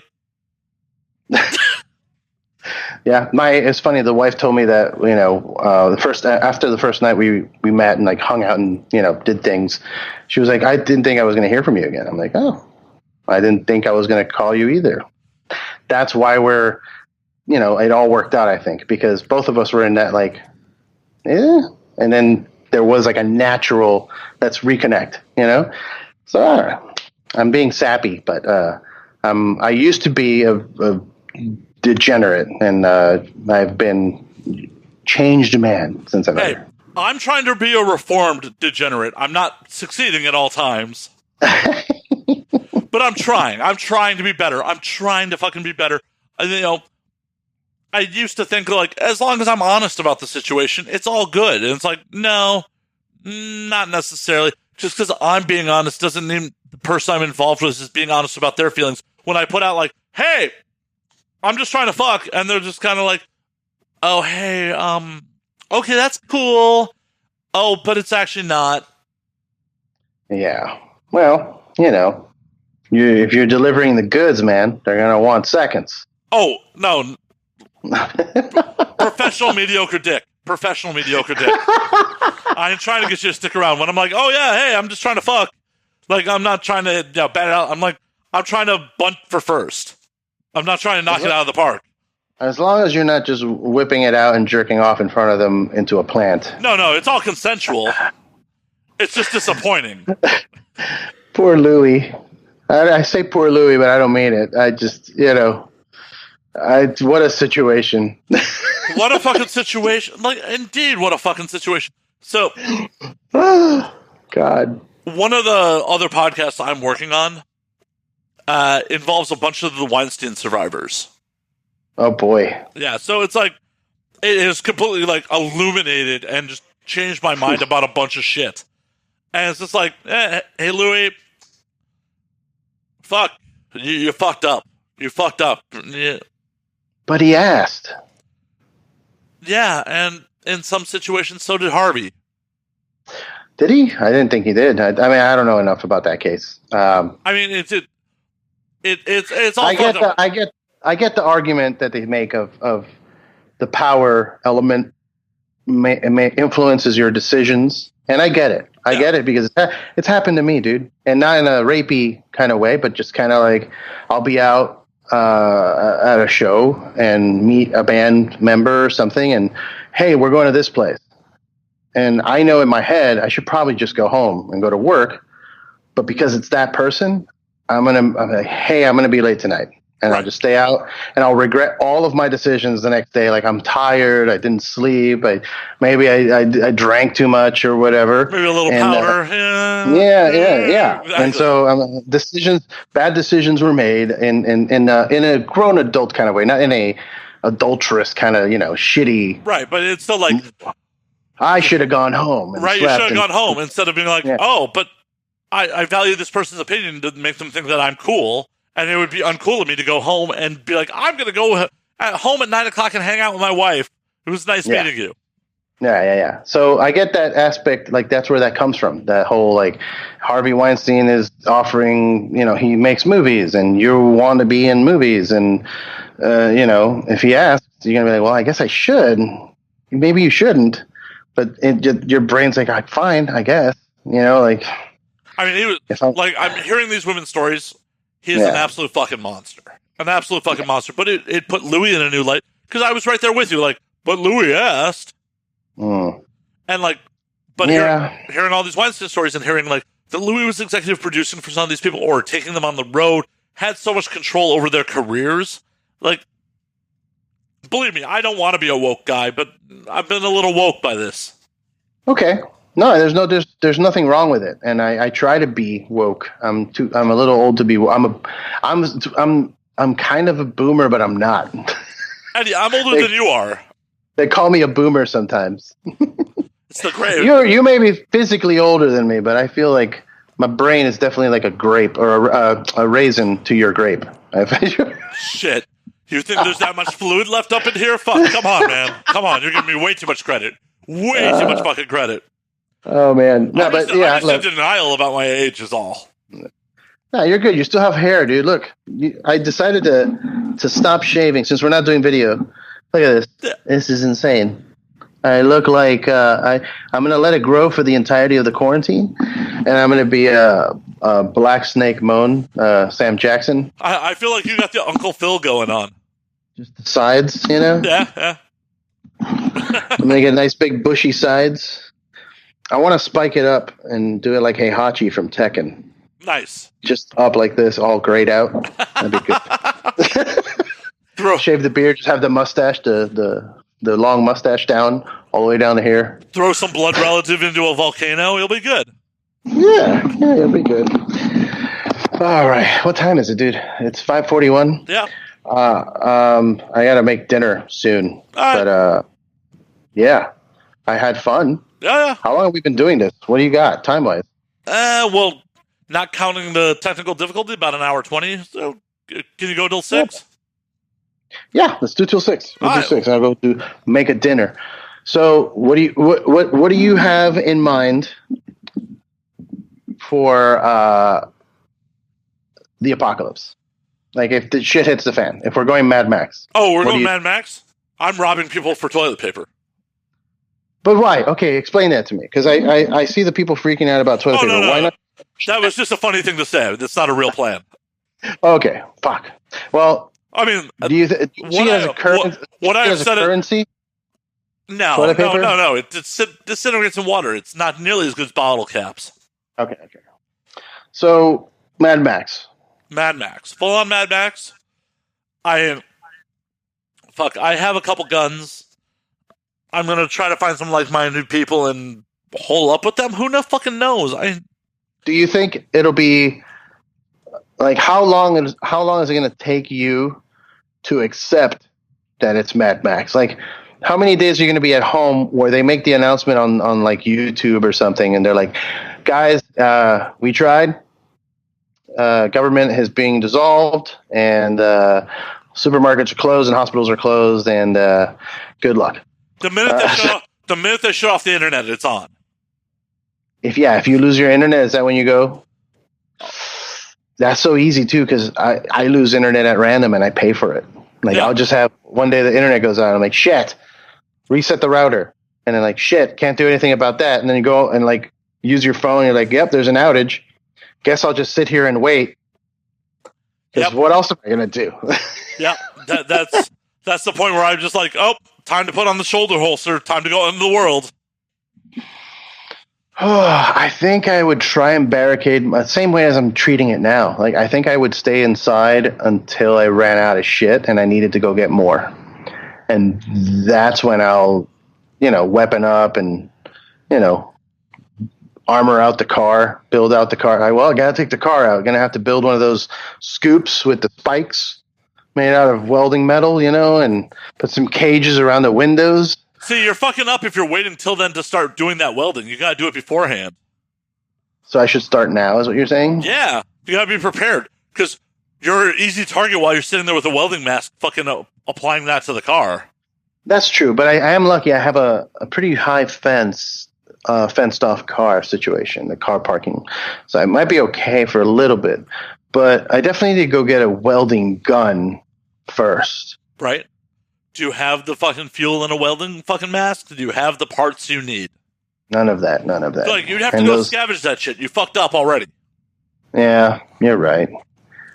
Well, then I guess I'll just go out with my regular car and go get supplies. I had this conversation with the wife too about whether or not I would immediately go full scavenger, murder for survival, and it's not that many steps. The real question is, how many steps is it till cannibalism? No, I'd go vegetarian first. How are you going to get freshly grown vegetables? I'll make them. I know how to. The wife's a geomancer. She grows plants. We have a lot. That's assuming you can set up all those plants. That is a set. Assuming you can stay in your home base. If you have to be on the move, vegetarian is not a good plan. Tofu, man. I'm not going to eat human. Why not? It's supposed to be delicious. No, it's not. It just barely tastes like chicken. It's supposed to taste like pork. It's called long pig for a reason. Long pig. I don't know. I probably wouldn't do it. Just because humans are gross. More gross than pigs. Yeah. More gross than cows. Have you eaten McDonald's? I mean, who knows what kind of meat that is? It's not. It's sand. Exactly. So, well, that's fine. Sand is fine. It's minerals. Taco Bell meat is mostly dog food. It's fine. Oh, yeah. I'm going cannibal pretty quickly. Really? Oh, yeah. Now, do you go for the movie Alive and go for the butt cheek first? No. That's what they did in that movie. They went butt cheek. No. You properly butcher it into cuts, and then you have variety. Man, I don't know. I mean, I've seen the Hannibal show. I've seen all the different recipes. I'm not there's certain meats I don't think I would be a fan of that. I can't really eat a lot of lamb. Like I'll occasionally, if we're at like a 5-star restaurant and somebody has a lamb dish, I'm going to try it. And then the occasional hero meat, which is supposed to be lamb, but it's not. Most of that's just fucking filler. But yeah, I don't know. I don't think I could eat human. I think I would just go figure something out. Veggies or grass or, I don't know, mushrooms. I mean, if it's given the choice between me being hungry and me eating human, I'm eating human. There's got to be no animals. You know what I mean? Like, I'll go hunt pigeons. You know what I mean? I'll hunt fucking cats and dogs. I'll go. You think what we have going on now is bad? You start eating pigeons. Do you know how bad that virus is going to be? If you cook it enough, you'll be fine. They do it in Cuba. I mean, for all I know, I hate all pigeon. of the animals in Cuba. For all I know, I hate pigeon in Cuba. Fuck. Fuck yeah, you did. Are you kidding? There's certain places I go have chicken wings at, and they're so small. I'm like, that's not a chicken.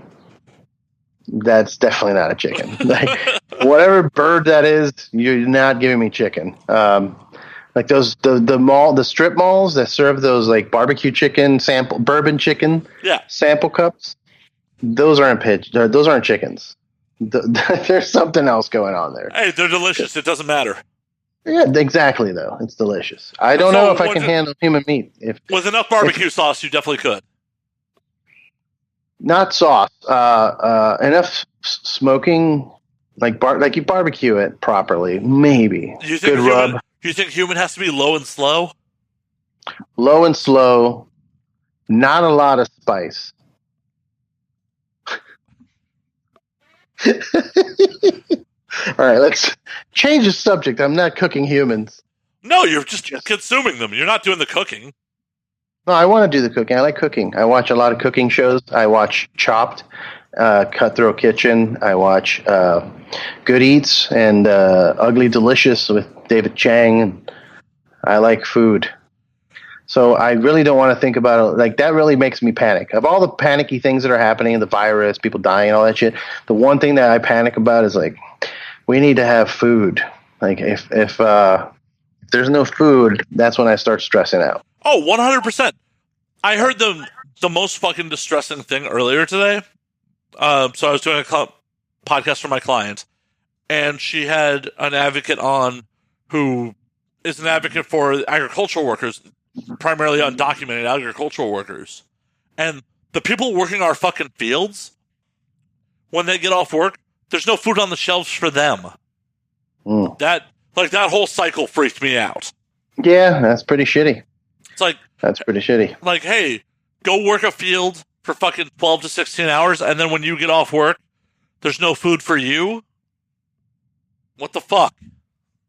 Well, that's what they need to start, taking some on the side. Garbage bag, just fucking fill it up with lettuce heads. Take it home. I mean, have you ever gone berry picking? Because, I haven't since I was a kid. No.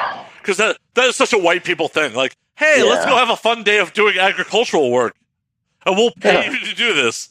What a fun field trip. Right, exactly. But my parents definitely took me to, some orchard or, berry picking as a kid.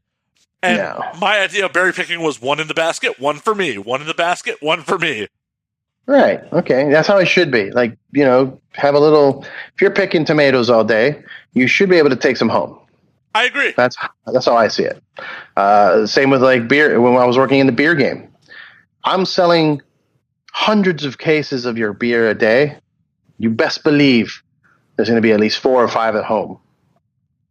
I'm taking some home. There'll be samples. You sample out clients, but then you're still left with half a case or whatever. That's mine now.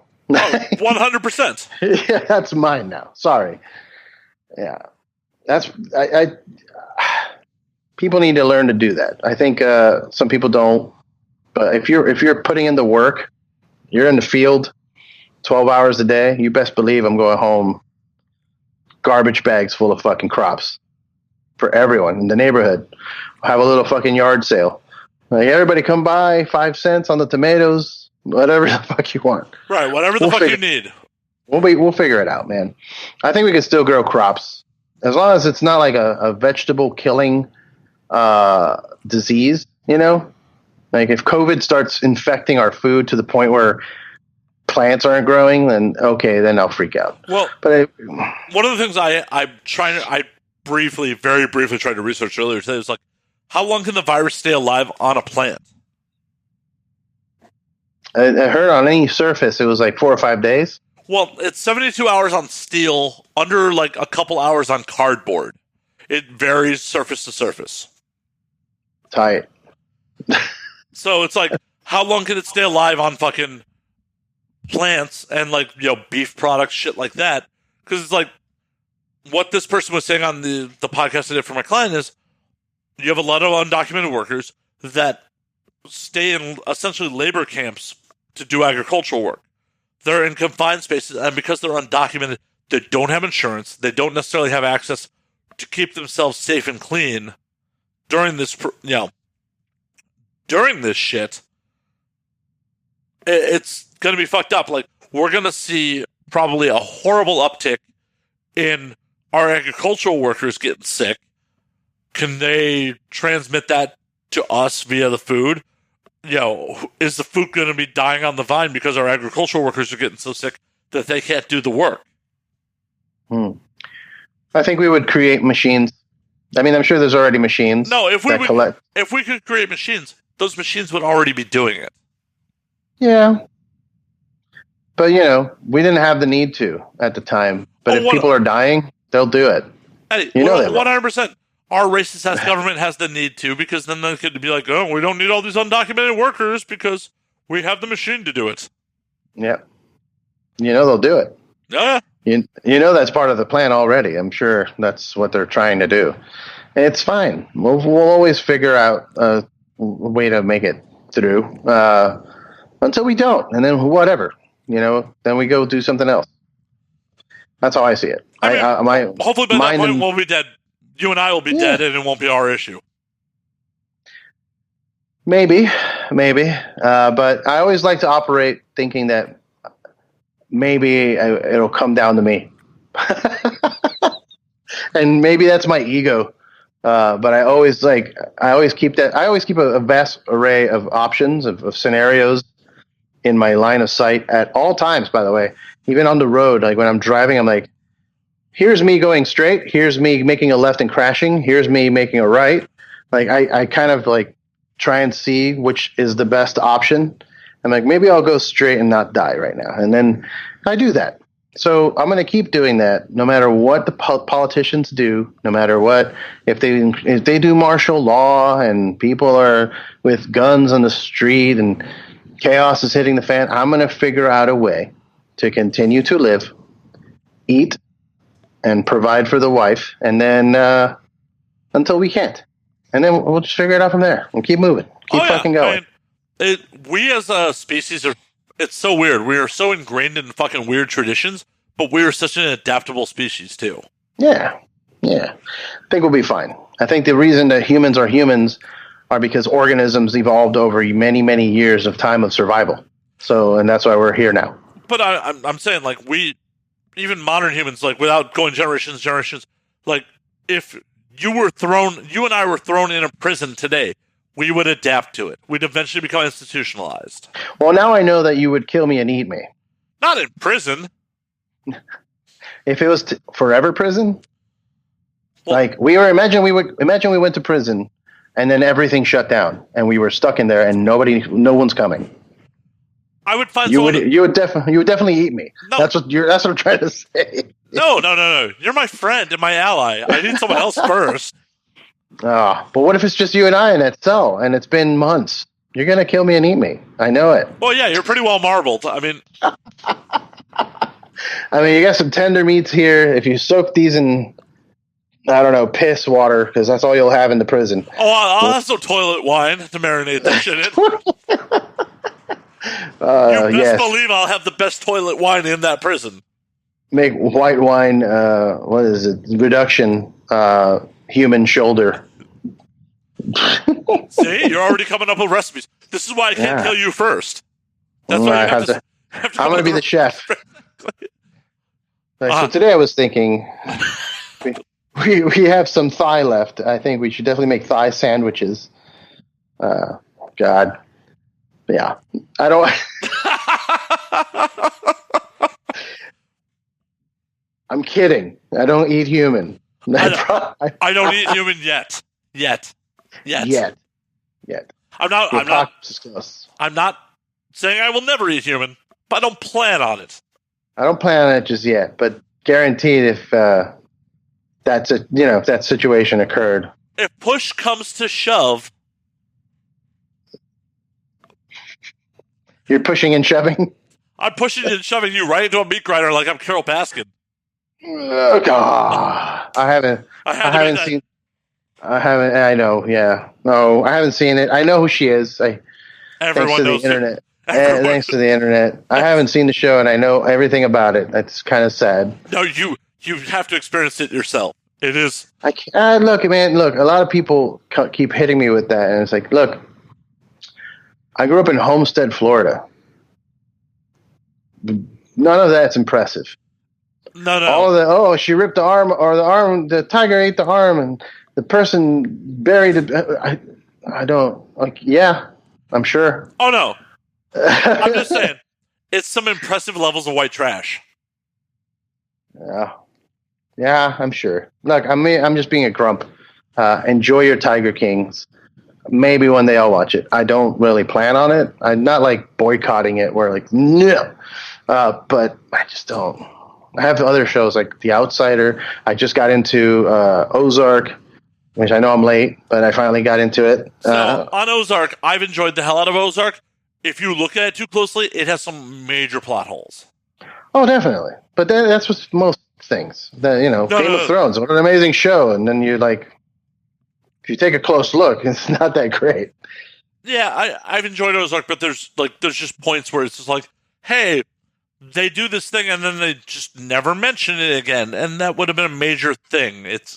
I don't want to spoil it for anybody, but there's points where it's just like, hey, your cut and your edit on that kind of glossed over that. There's major things that there should have been repercussions for this act. You'll see. Well, I'm almost done with season 2. Oh. Yeah. Then I can get into a little bit of spoilers. Okay. So what? The scene where they trash the funeral home looking for the money. Okay. That's happened already for your viewing, right? The feds, you mean? No. Who? The Langmores. I don't know. I know that they buried, like, the most recent thing that happened was they dug up some skeletons at the Langmores property. That's not the Langmores. That's the fucking... The Snells. The Snells. Yeah. So they dug up some bones at the Snells, and they determined that it was just old relatives. Right. That's the last thing I saw. Okay. There's a scene where Cade Langmore and Ruth break into the funeral home to try to find the money, because they think the money's hidden in the funeral home. They tear the funeral home apart, and then there's never any mention of it by anyone. The break into the funeral home, they tore it apart. It's just like, this should be a conversation at least. Yeah, maybe. Yeah. I don't know. I guess we'll see when I get to it. If it even registers on my brain, because like that's sometimes like I miss things. People are like, "Hey, did you notice this?" I'm like, "Oh, nope. I guess I didn't." But I'm also the worst person. I'm hypercritical on plot holes and shit like that. And like, I'm Cinema Sins guy. Like, I'm just like, no, that makes fucking sense. I'm looking forward to Fast and Furious 9, so that's where I'm at, cinema wise. Hey, if it makes you happy, fuck. Hey, I still enjoy the art house films. I watched The Lighthouse. Didn't care for it. I didn't see it yet. Didn't care for it. It's fine. It's not bad, but it's definitely not worth all the hype. Guys, relax. It's a fucking black and white movie about an old man farting and jerking off. Relax. That's what that whole movie's about. Wanting to see if you're excited about mermaid pussy, the movie's for you. Like, really, I don't know what to tell you. It's okay. It's fine. Have you seen Parasite yet? Parasite was good, but again, I think the only reason people are like, it's the best movie of the year, it deserves best movie of the year awards, all around is because there aren't really any other good movies. You know, like there isn't anything else up against it, really. Joker, maybe. I liked Joker more than Parasite. Parasite was good, really, really good, amazing. But I connected to the Joker more. But that's because, the fucking Joker is on my arm. Right. I mean, like, it mattered. Like that. Those are all Joker toys up there. So it's that's personal. So yeah, Parasite's good. I didn't see the big hullabaloo. I saw Uncut Gems. It's a good movie. Oh, I enjoyed the fuck out of Uncut Gems. It's a good movie. The anxiety that movie gave me. I had to pause it a couple times because of that. Like I literally had to take a break. Like I gotta stop and like work on some work, and then I'll come back to it. I honestly have problems watching movies where the protagonist is a fucking idiot. Yeah. And Adam Sandler's character in that movie is a fucking moron. Yeah, well, I mean, Bernie Bridges. You rock, Adam. No. Adam's performance is great. Yeah. His character was a fucking moron. Oh, yeah. Yeah, and I felt that way about the other movie those people made. Good Times? Oh, yeah. Like, I don't like Robert Pattinson. I don't like him as an actor. I don't know him as a person, so I can't say that I don't like him. Right, you don't like his performances. Right, yeah. He's a great dude. Fine. I don't, and I'm not saying he's a bad actor either. So a lot of people give me shit because I'm not excited about this new Batman with him. Everybody's like, but he looks cool, bro. I'm like, doesn't. But looking cool is not the job. The job is not to look cool. Also, to me, it doesn't look cool. To me, it looks like they're trying to make it too real. Like, why is the Batmobile a Dodge Challenger? No. But whatever. Moving aside from the aesthetics, I don't like him. I don't believe him in his roles. Like, he knows how to memorize lines, and he knows how to express with his face and do things. But I don't buy it. I don't buy it for 1 second. Any of it. The only one, like, I watched Happy Good Time, whatever the fuck, and he just doesn't. I don't buy that he's that guy. I don't buy that he's that scumbag, and that detaches me from the enjoyment of it. Like, I was just like, all right, whatever. It's a thing. Bad shit's happening. He's a scum. Okay, well, he's raping an underage girl. Fantastic. Like, awesome. That had to be a scene in that movie. I did nothing for the character. Yeah, still, for me personally, because I just didn't buy any of it. That didn't help. It just made me more of like, you're just throwing it in there for shock value. But whatever. It's a fine, well-made movie. I just don't see the fascination and this hype that everybody's got. We're like, oh, you have to. And then once you see that, you'll understand why he's going to be a good Batman. I'm like, no, I still don't think he's going to be a good Batman. I don't like his face. In the cowl, doesn't work for me. I'm not going to buy anything he says. And if he doesn't have a silly voice, I'm going to be mad. Like, he better have a silly voice. He better come out there like, I'm Batman. I don't buy any of it. If he comes out there and just like, hey, yeah, what's up? I'm Batman. Like, So what they need to do is need to have Pete Holmes dub all his lines. Yes. If they do that, I'm in. Also, and it's not just about Robert Pattinson. I don't give a flying fuck a tash of Colin Farrell as Penguin. Get out of my face. That's weird. Such weird casting. Get out of my face. Colin Farrell is a good actor for certain things. He's not Penguin. No, but I love In Bruges. Sure. Look, I like Ben Affleck. He's great in certain. He's the bomb in Phantoms, yo. I hated him as Batman as well. He's not Batman. And that's why it failed. I've never seen any of his performances of Batman because I refuse to support those movies. They're bad. I know. And you, regardless of my opinion, like, they're bad because look at what happened. They're not making them anymore. That's for a reason. Right. If it was good, Ben Affleck would still be Batman. Or at least a commercial success. They weren't good or a commercial success. Right. Neither of the things happened. It was a fucking flop. Full and all the way around. And this next one is not looking any better. Chris Nolan pulled a miracle out of his ass when he saved Batman from Schumacher. And then now it's just downhill again until someone else comes along and fixes it. And it's not this guy. Matt Reeves and Pattinson are not saving the franchise. I'm sorry. Dude, Warner Brothers is just like, why can't we get people to love our superheroes? Why? Yeah. And then they make the Joker, which I thought was great. And then it's a one-off. No. How about you go get me an old-ass Batman to face off against Joaquin Phoenix in a fucking battle of intellects? Just like a fucking conversation piece with some violent scenes where people get hurt and whatever. I'm into it. In the same, you can make it in the same vibe. I don't know. But Todd Phillips also said he didn't want to make a superhero movie. He's just like, no, I'm going to make the anti-superhero movie. That's fine. Make it about the Joker. Make it about the Joker winning. Because that happens in some of the comics. It does. And it happens. It happened with Thanos. There's a whole line of comics of Thanos called Thanos Wins.